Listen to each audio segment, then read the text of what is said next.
Olá pessoal, eu sou o Anderson, professor de Geografia. Estou aqui para conversar com vocês acerca do Outubro Rosa. Acredito que a maioria de vocês já conhece o que é o Outubro Rosa, mas para quem não conhece, é o mês da campanha de conscientização e prevenção contra o câncer de mama. A prevenção, obviamente, ela deve acontecer durante todo o ano, mas no mês de outubro há uma intensificação aí, a essa campanha de conscientização. Quando se obtém o diagnóstico precoce, ou seja, no estadiamento inicial da doença, maior é a chance de cura. Por isso, é fundamental essa campanha, principalmente porque ela estimula o autoexame para a identificação precoce de qualquer alteração, nas mamas. Eu trouxe aqui alguns dados da incidência estimada de câncer de mama no Brasil, por região e por estado. Se a gente observar aqui, na região sul, há uma intensidade maior, há uma incidência maior aqui de câncer de mama nos estados do Rio Grande do Sul, Santa Catarina, Paraná. Aqui nos estados da região sudeste temos São Paulo e Rio de Janeiro com alta incidência, o estado do Pernambuco na região nordeste. Então a região norte é onde se tem os estados com menor incidência aí, de câncer de mama. A gente observa aqui os 3 estados com maior incidência, é o Rio de Janeiro, 88 mulheres diagnosticadas a cada 100 mil, Rio Grande do Sul 81, estado de São Paulo 68. O câncer de mama, ele é o tipo de câncer que mais mata mulheres no Brasil. No mundo, a sobrevida média após 5 anos é de 61%. O que isso significa? Após 5 anos do diagnóstico da doença, 61% das mulheres estão vivas. Nos países desenvolvidos, há uma sobrevida maior, de 73%. E nos países em desenvolvimento, que são os países subdesenvolvidos ou emergentes, como nós já estudamos esses conceitos em geografia, a sobrevida é menor, de 57%. Obviamente que a gente pode pensar aí na questão da desigualdade social, da desigualdade socioeconômica do nosso mundo, em que nos países menos desenvolvidos o acesso à saúde é mais difícil, os serviços de saúde não são também tão eficientes. E nos países mais desenvolvidos, com uma maior distribuição de renda, há um maior acesso aí, de maneira geral, aos serviços de saúde e ao diagnóstico precoce, obviamente. Aqui temos um outro mapa sobre o câncer de mama. Ele indica, mulheres de 50 a 69 anos no Brasil e regiões que nunca realizaram a mamografia. Aqui então nós temos os dados por região. Vocês podem observar que na região norte e na região nordeste tem uma porcentagem maior de mulheres nessa faixa etária de 50 a 69 anos que nunca realizaram a mamografia, que é um exame que tem que ser realizado a cada 2 anos nessa faixa etária. Certo?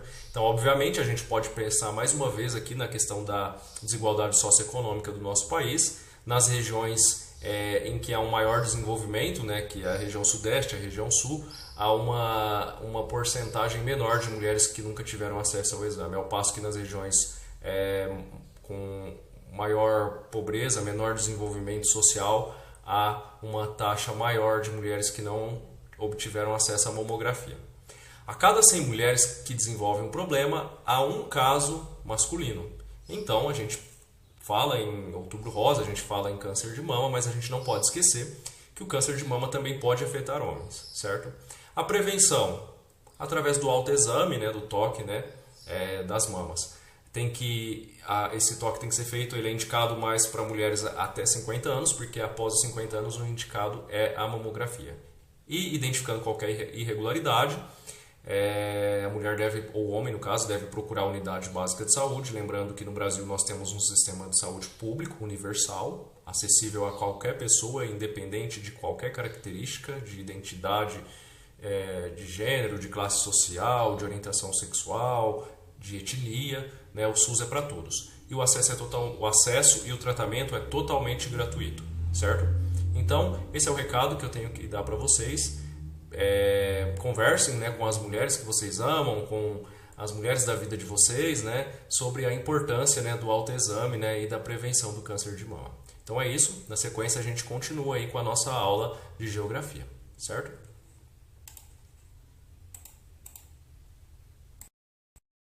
Então vamos continuar aí o estudo da industrialização. Na aula de hoje nós vamos falar sobre os recursos energéticos.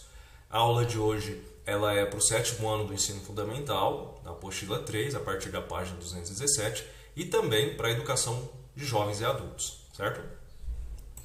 Vamos fazer uma breve revisão do que a gente estudou na última aula. Na última aula nós estudamos os minerais metálicos no Brasil e estudamos aí a produção desses minerais em 2 estados de destaque na produção nacional, que é o estado de Minas Gerais e o estado do Pará. Na aula de hoje nós vamos falar sobre a industrialização ainda, só que agora dos recursos energéticos. E vamos falar especificamente aí sobre o carvão mineral, se der tempo. Beleza? A energia ela é fundamental para a sobrevivência, né, e para o desenvolvimento humano. E ela é determinante no desenvolvimento econômico e na consolidação do poder geopolítico das nações. Inclusive, né, algumas guerras, alguns conflitos entre as nações acontecem, né, em razão desses recursos energéticos, como por exemplo o petróleo.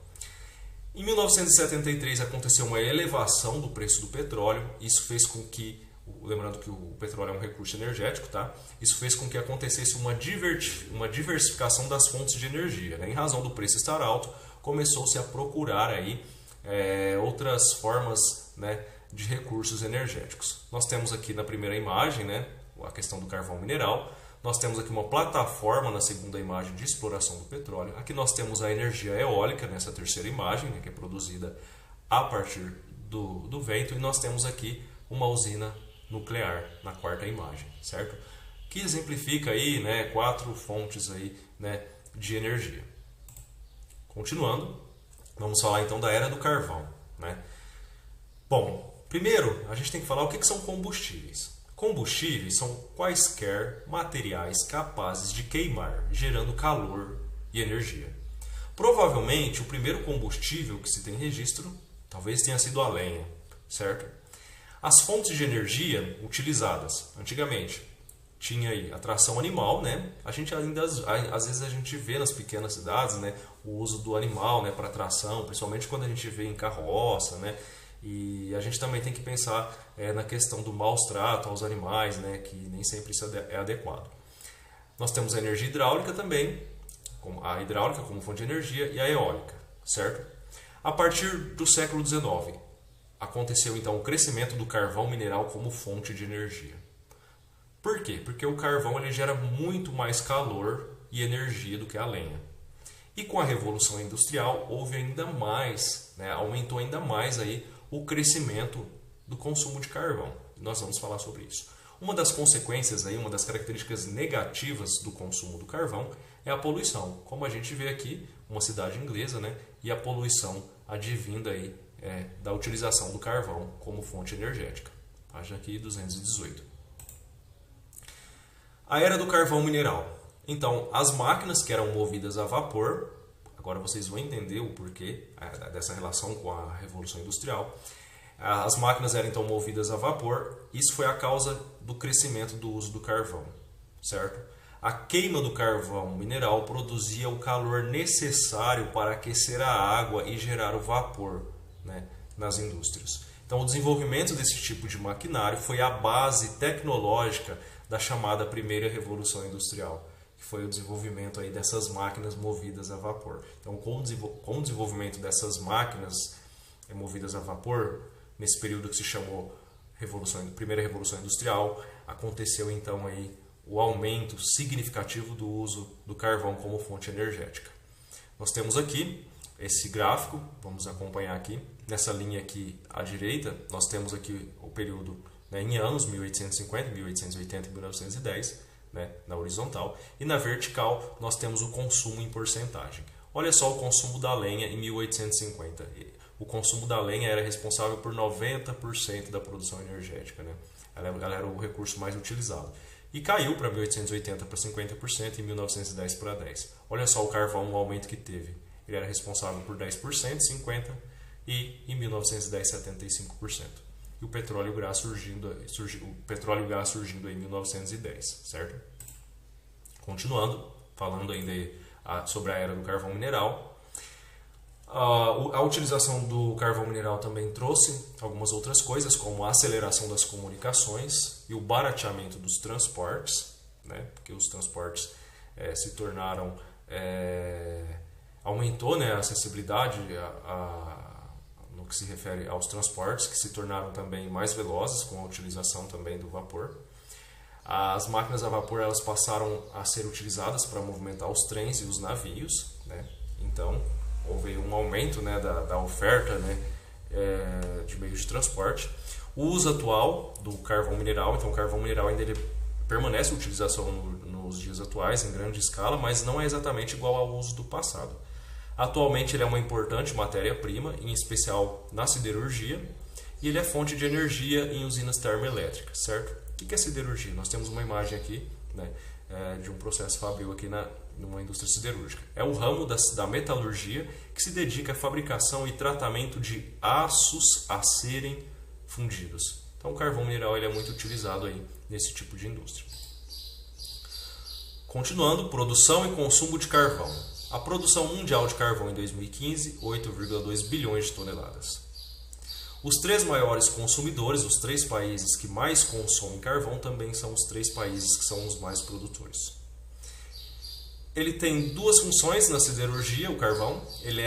Uma função é a geração do calor necessário para fundir o minério do ferro, que é usado na produção do aço, certo? E também ele é usado na mistura do ferro para a criação da liga metálica conhecida como aço. Observe essa tabela aqui. Mundo, maiores produtores e consumidores de carvão em 2015. Olha só, China, Estados Unidos e Índia, primeiro, segundo e terceiro. O consumo, China, Estados Unidos e Índia, primeiro, segundo e terceiro. Certo? A China ela é responsável por 46% da produção mundial de carvão mineral e ela consome 52%. Ou seja, ela não é autossuficiente. Ela ainda acaba aí importando 6% da produção mundial de carvão para o mercado interno dela. Os Estados Unidos ele é autossuficiente, produz 12% e consome, né, os 12%. E a Índia também, olha só, produção de 8% e acaba tendo como consumo 11%, então ela também precisa importar, certo? Continuando, o uso do carvão mineral nas usinas termoelétricas, a gente falou na siderurgia, né? Vamos ver agora nas termoelétricas. O calor gerado pela queima do carvão aquece a água na caldeira, cujo vapor gera pressão que movimenta as turbinas. Essas turbinas, né, por sua vez, movem o gerador de energia elétrica, que conduz a energia para a rede de transmissão. Então, a utilização do carvão aí nas termoelétricas tem por finalidade, né, a produção de energia elétrica. Outro uso importante, né, nas termoelétricas, que aqui está exemplificado, olha só, a energia calórica, o carvão, a água, aqui é a caldeira, o vapor passando pela turbina e a geração de energia indo para as torres de transmissão. Essa ilustração aqui vocês encontram na página 219, tá? Da apostila de vocês. Continuando, vamos lá. O carvão mineral. Os países com hidrelétricas insuficientes. Nesses países em que não se tem aí muitos rios de planaltos, né, que são fundamentais, né, para a criação de usinas hidrelétricas, como é o caso do Brasil. Nesses países que carecem, né, o Brasil no caso tem em abundância esses rios, não é o caso do Brasil, né, a instalação de termoelétricas, mas nos países que carecem aí do recurso das hidrelétricas, eles acabam desenvolvendo as termoelétricas, elas são fundamentais, tá? Apresentam 2 vantagens. O carvão, né, desvantagens na verdade. O carvão é uma fonte de energia não renovável, então não é capaz do homem produzir e nem a natureza de renovar essa produção. E a queima do carvão produz uma alta poluição atmosférica. Mas, ainda assim, apesar dessas 2 grandes desvantagens, cresceu o uso em larga escala nas últimas décadas. E se tem uma previsão, que o consumo crescerá, pois existem grandes reservas carboníferas e o custo de exploração do carvão mineral é relativamente baixo. Então, apesar de todas essas consequências negativas, aí, ainda tem uma reserva muito grande de carvão mineral que vai ser explorada e vai fazer com que o consumo de carvão mineral continue crescendo no mundo. Nós temos aqui a participação do carvão mineral na geração de eletricidade, ou seja, nas termoelétricas, no mundo, olha só, e aqui na cor verde na China. Então essa linha vermelha aqui indica a utilização do carvão na eletricidade no mundo e a linha verde na China, certo?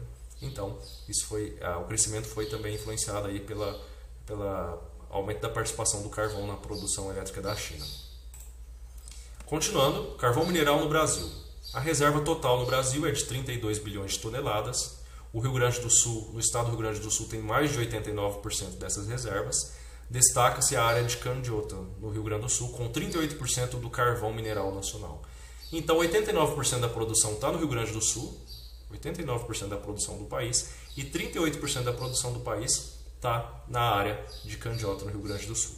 Nós temos nesse mapa aqui, ó, principais áreas com reservas de exploração carboníferas. Essa região é considerada como o cinturão carbonífero do sul do Brasil, que fica aí entre o sul do estado de São Paulo, olha só, vocês observarem aqui, pega uma parte do estado de São Paulo, passa pelo estado do Paraná, Santa Catarina, até o Rio Grande do Sul. A cor roxa aqui é o cinturão carbonífero, certo? Pessoal, na próxima aula a gente vai falar do carvão vegetal, então a gente encerra o nosso assunto aqui falando do carvão mineral, e aí a gente inicia o assunto do carvão vegetal, né? Que é esse carvão que a gente conhece, que a gente compra no supermercado, né? No dia a dia, principalmente para fazer churrasco. Então até a próxima aula. Qualquer dúvida que vocês tiverem, direcione ao tutor do grupo de vocês e bons estudos.